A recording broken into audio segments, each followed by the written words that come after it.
Dottor Piero Luparello, chirurgo Clinica Sant'Anna, anche vicepresidente dell'ordine. Ecco, parliamo di questo tumore al colon e delle casistiche anche nella nostra Agrigento e che consigli anche dare? Sì, innanzitutto il discorso parte dalla necessità di una diagnosi precoce di patologia, che è l'arma che ti consente di aggredire in tempo un tumore che altrimenti porta all'exitus il paziente, e quindi lo screening, che è una metodica di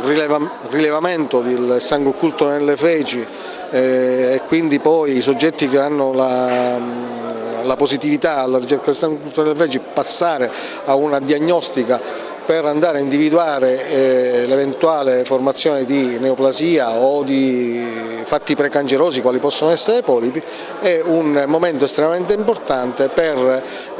arrivare in tempo al trattamento di una patologia che oggi è la terza causa di morte per patologia neoplastica nel mondo. Per cui lo sforzo congiunto di tutti coloro che sono i professionisti, dal medico di base che sensibilizza il paziente che giornalmente è allo studio,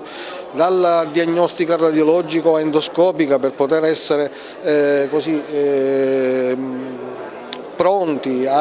insieme a un'equipe multidisciplinare che vede il chirurgo, il radiologo, l'endoscopista ad affrontare questo problema, è una cosa importante, e questo è stato il grande successo di questa iniziativa, che ha messo insieme un po' tutte le specialistiche che devono in maniera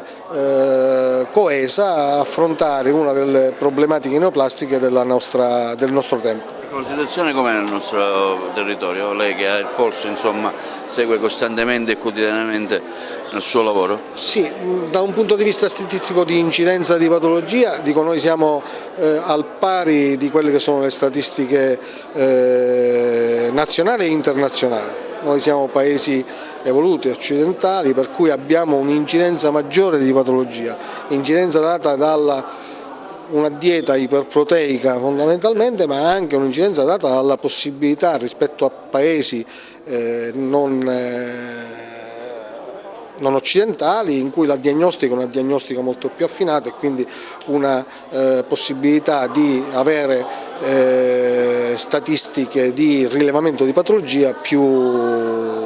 avanzate. È un intervento difficile, cioè in una scala di valori da 1 a 10?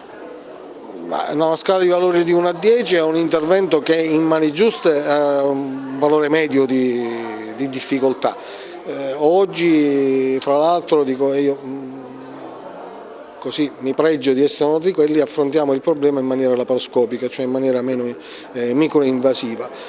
Oggi il paziente in quarta o quinta giornata può essere dimesso post-operatorio, quando con tecnica laparotomica, cioè aprendo il paziente, i tempi sono molto più lunghi e le complicanze sono molto più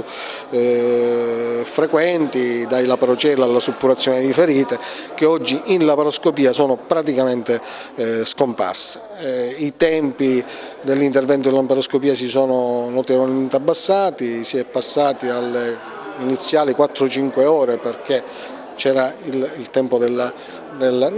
preparazione, era il tempo dell'apprendimento della metodica, della velocizzazione degli atti. Oggi un colon destro si fa in 90-120 minuti, un sinistro e retto in 3 ore.